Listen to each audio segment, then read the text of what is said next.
Hello everyone and welcome back to Let's Play Final Fantasy VII. Last time we had quite an adventure in the remains of North Corel. I've never found where South Corel lies.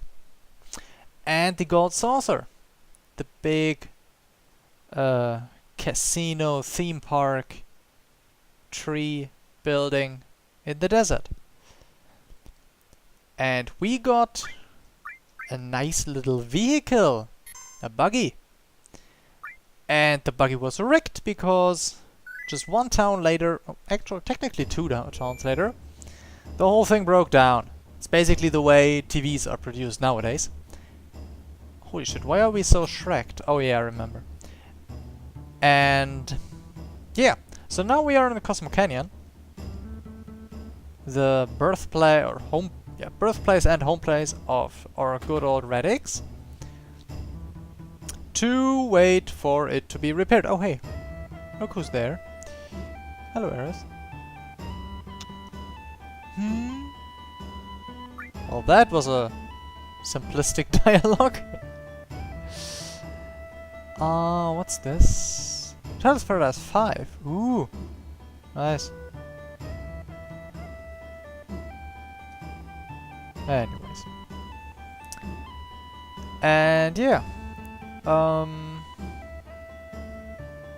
Yeah, and Nanaki has this Gramps, who's called Bugen or Bugenhagen. The game's not really sure of it. And he's a wise man, knows all kinds of stuff. The planet's dying, everything's shit. Barrett was actually right. Wasn't there? No, it wasn't this. That's not this one. And yeah, now he wants to show us something. And I was a mean guy and left this truly magnificent display that awaits us. I left it for you. Yeah, I made a cut. But now we proceed. And we're gonna look at what Bugenhagen... Actually, wait a second. Yeah, we're gonna look at what Bugenhagen wants to show us, some kind of machine.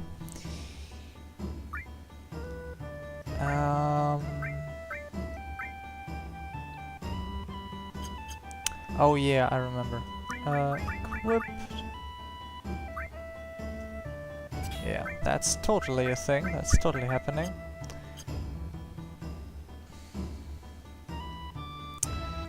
And yeah, a little detail, or you could almost call it a bug, that I remembered is, you remember when the car broke down and now we're here? Well, technically, you can just stop before the trigger point where the car breaks down and enter the Cosmo Canyon voluntarily, and everything will play exactly the same. There's still this one guy, I believe there's still this one guy who you're gonna ask to repair your car and everything. Even though it never actually broke. And after you finish this episode, this little arc, you will just continue driving. It's just... You could just skip the little, oh, our car broke down thingy. But yeah. So now, Bugenhagen's there, door's unlocked. He means this door, of course. Why are there markers again? On again, get off. And yeah, this is the machine he wants to show us.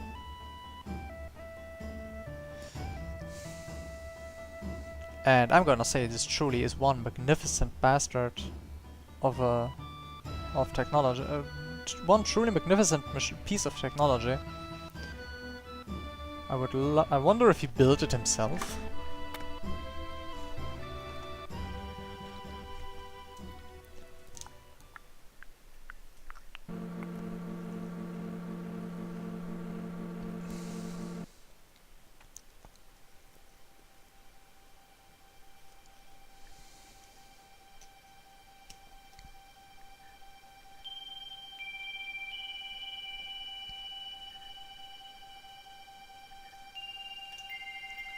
Also,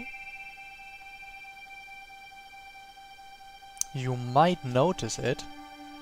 This music is very, very similar to the intro, to the intro music that we had.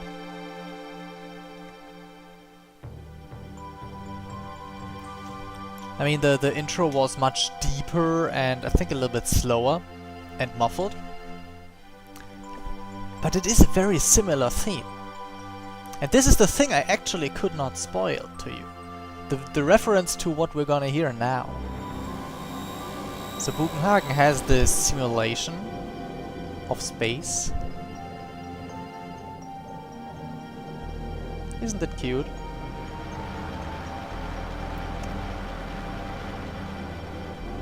And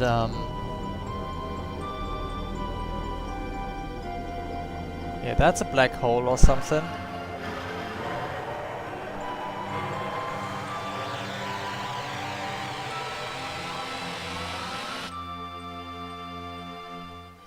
But yeah, that's a pretty amazing lap he got there.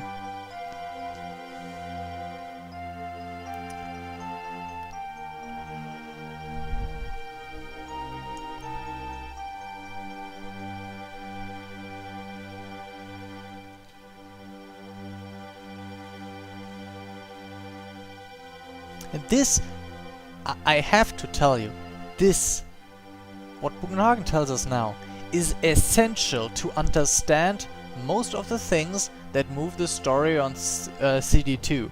So, if you can't remember this, write this down. It's hell of important.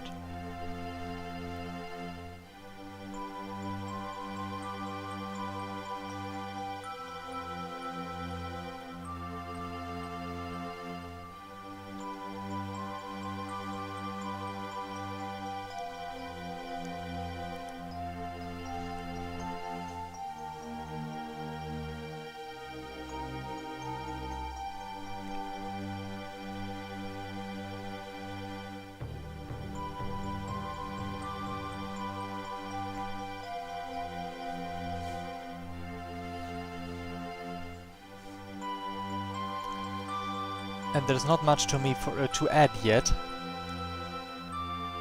so I'll just enjoy the music while you read.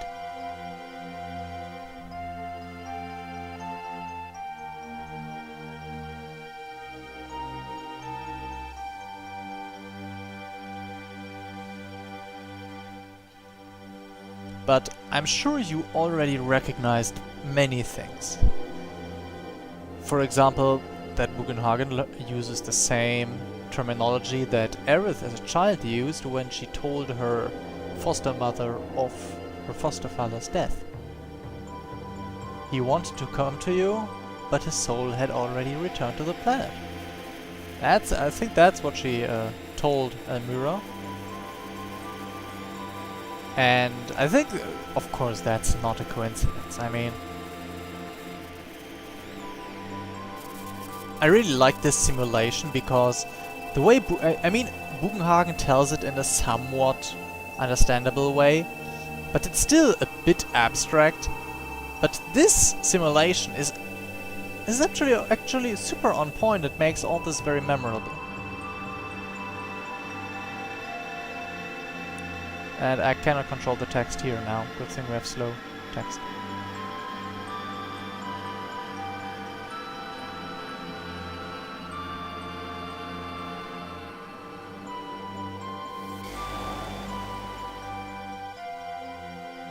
Don't question the gravity in this scene. Do not. It's an instructionary hologram.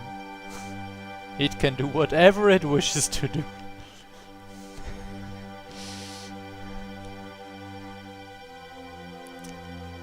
So yeah, basically what he's saying is that, of course, there's one implication that doesn't work in real life, and that is that a planet without living things whose spiritual energy moves around could not exist. I don't think that's right. I think what Bugenhagen actually means to say is when you when spirit energy disappears, no more life will be born and the planet will simply dry out and become inhabitable. I think inhabitable is the right word. You can't live there anyway. And now, this little thingy here. I wonder if Barrett's gonna react to it. No reaction yet. But yeah, Mako is not just like oil or something that is just lying around on the planet. It's actually not... The reactors actually don't pull it out of the planet. They create Mako out of spirit energy. And now if you remember the very intro scene, we were zooming around the stars with a melody very similar to this one same theme, and then we saw around the stars, so zooming around in this weird manner, and then we saw Aerith, and she was staring into these green sparks, which we can only assume were Mako energy, a leak or something, and she was looking at them and staring at them, and she had her hands raised, and she looked very... I think she looked very sunken into it. I think it's quite possible that she, through that Mako leak, with her powers as an ancient, conversed with the spirits whose energy was contained in that Mako. And that's basically... yeah, that's what this whole scene at the start was about, actually. But of course, I couldn't tell you that without spoiling this, so the...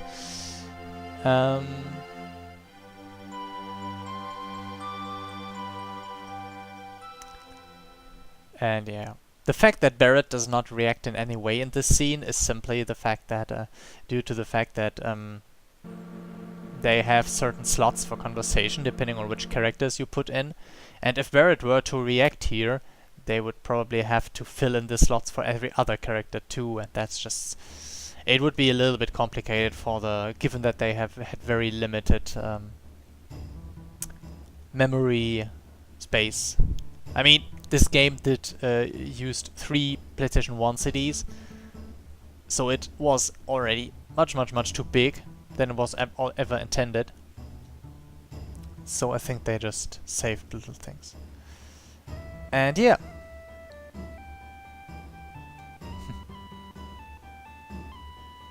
Ooh, foreshadowing. So yeah. Apparently fighting the Shinra and bombing their reactors was the very right thing to do from the very start.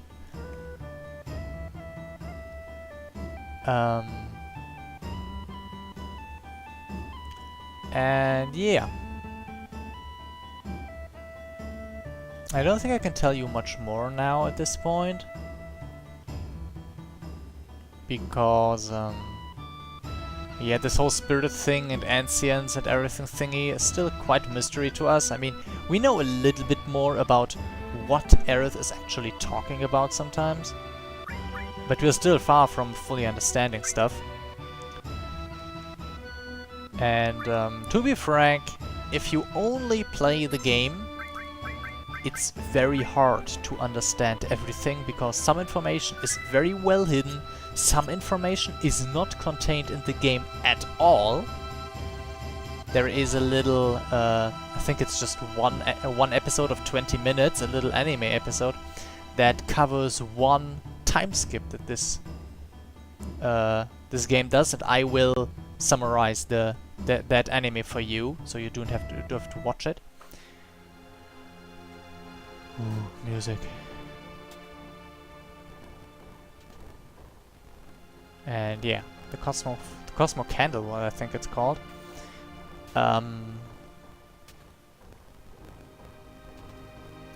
There are at least 2 triggers here,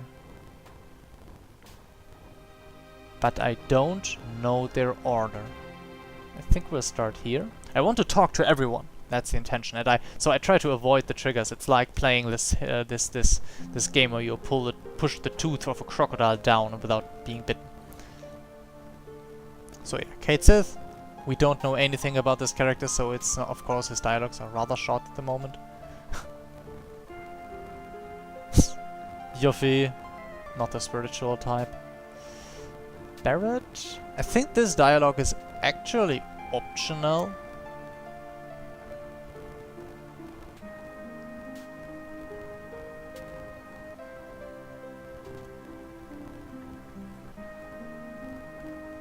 But I think it shouldn't be. It is important. Oh, I need to press here. Huh.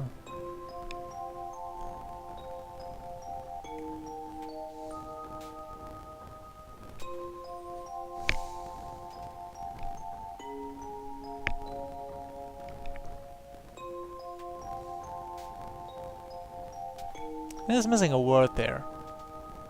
I don't know if it's reason or right. I think it's right. Does he even have a right to go on? Well, I think that makes more sense. I don't think there was a missing word there in the German translation, but I'm not sure.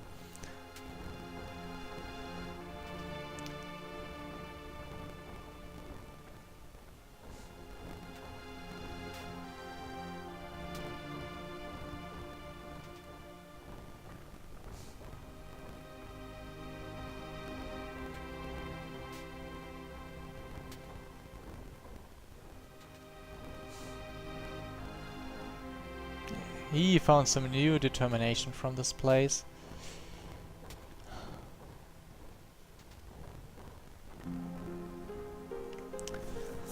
Okay.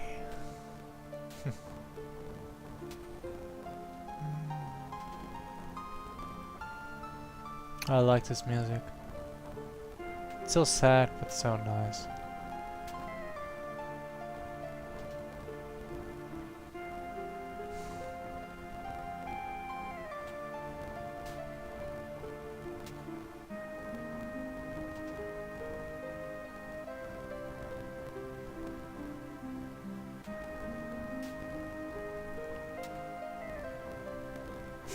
It's funny, the same line is used in Final Fantasy VIII as well, though in a completely different context.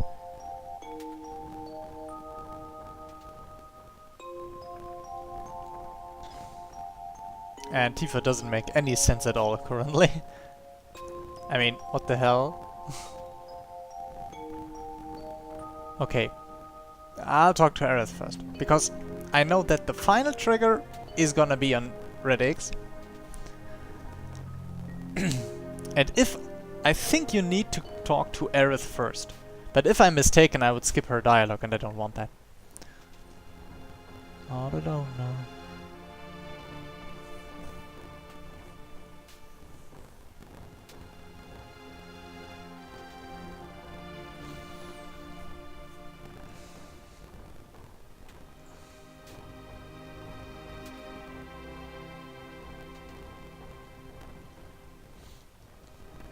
Yeah. Oh, can't talk to her at all. Oh. And there's Radix.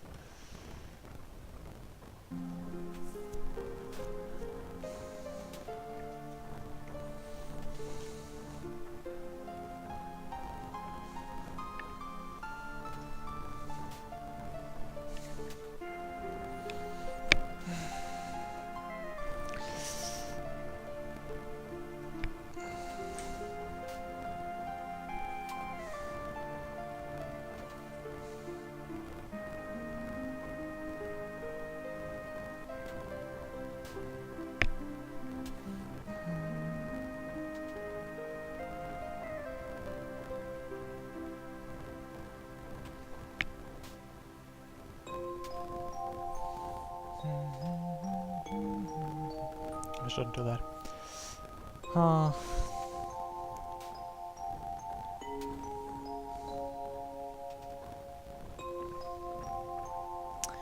Yeah, there's something Nanaki should see. Old men and their secrets. I hate it. If I ever make an RPG, there's not gonna be a secretive old man. There will be old men, yes, but they will not be having tons of secrets which they always tell in the very last possible moment or not at all. I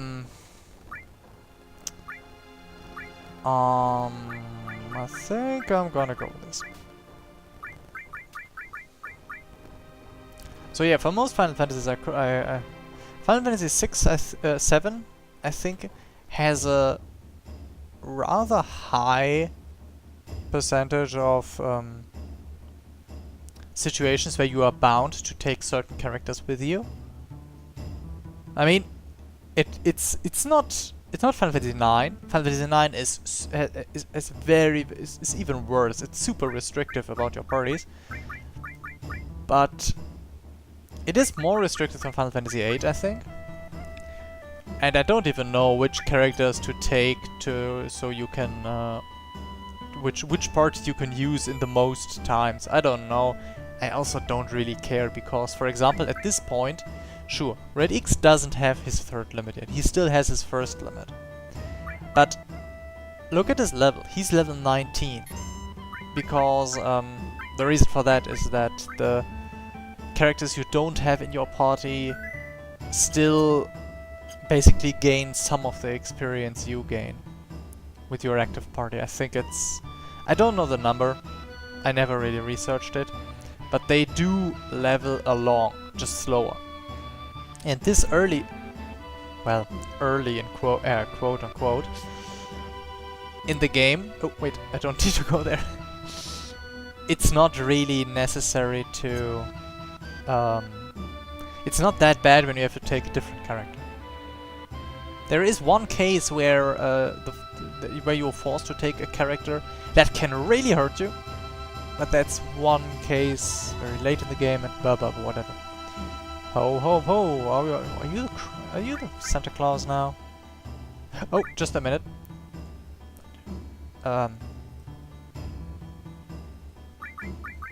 I forgot to equip Red X. Yeah, Protective Vest sounds like a smart idea. Lucky they... oh my god. They have the same slots. Lucky me. Perfect. Now we can go.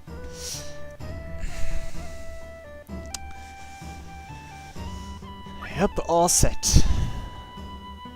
I don't even think you can't actually go out of this area of the following scene. Go back if you need to heal up or something. But yeah, whatever. So this is the way he sealed the door. No super glue. The boy's gonna be disappointed.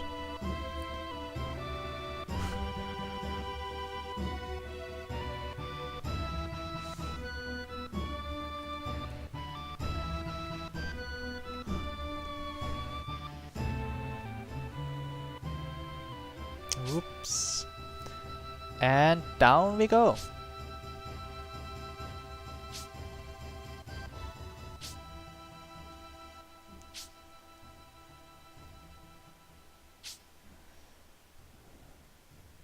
And deeper and deeper, and I don't think that this is actually Marco energy. I think it's rather just some glowing moss.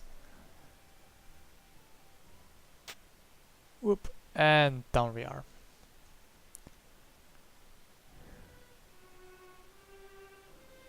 Spooky dungeon. Talking about dungeons. I really sorry.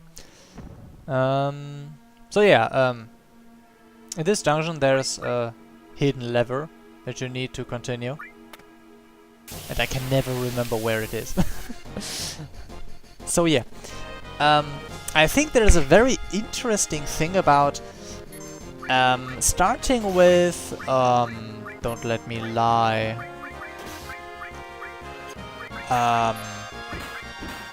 I don't know if Final Fantasy 6 already does it, but at least with Final Fantasy 7 and 8, and maybe 9, I'm not sure. There is a very interesting thing that you can notice about the music. Because contrary to modern video games, even of the Final Fantasy franchise, in modern games, every area or category of area, like this and this canyon, this and this thingy, that forest, don't know, has its own specific music. Okay, this was not the lever, by the way. And Final Fantasy 7 and 8 do not do that. They have musics that are, of course, theme-bound, like the Shinra March, stuff like that. Oh my god, oh no, no, no, no, no, no, not those. Oh my god, I hate those snakes. Those snakes are the worst.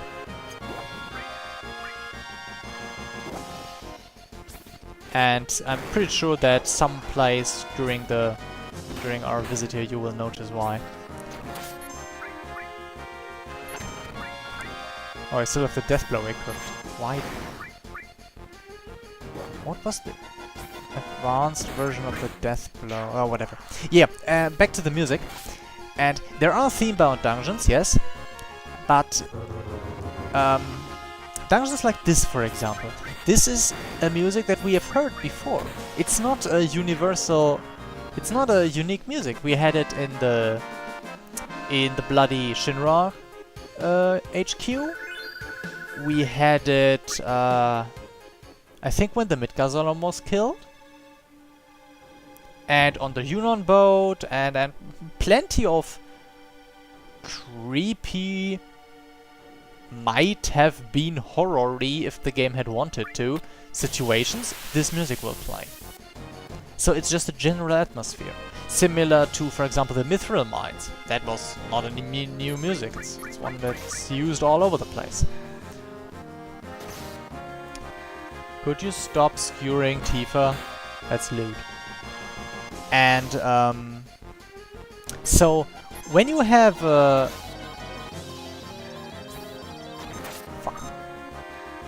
when you have a dungeon, you immediately know the gravity of this dungeon by its music. Because if it's a music you have heard before, then you can be pretty relaxed that there will not be anything that... okay, probably should not have done this. Would you kindly...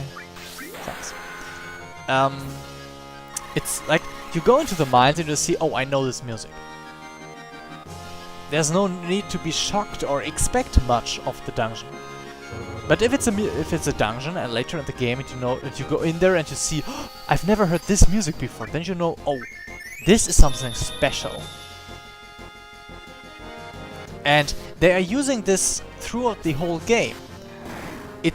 Starting with the very, very, very first scene. Oops, she can. Oh, nope, dead. Again. I'm starting with the very first scenes when we had this. When we started the game, we had this driving. I don't know. That music that played at that point. Duh. And then the Mako Reactor, we had the Mako Reactor specific music that's used for many, many, many Mako Reactors. And in the fight against the Scorpion, we did not have the typical boss fight music. We had the music from the beginning of the game. And the reason for that probably... Oops, please die. Thanks. Probably was that... yeah, I'm not even sure, but they are working with your associations. They did not want to they wanted to emphasize that the first real boss battle was the one in the second reactor. Well, that's the one. And not the Scorpion. That's something they wanted to emphasize by choosing their music. And the later games don't do that because it's normal that a new area has a new music. And I actually think that's a step back, because I really think that, just for giggles, I really think that, well, that looks odd. This effect of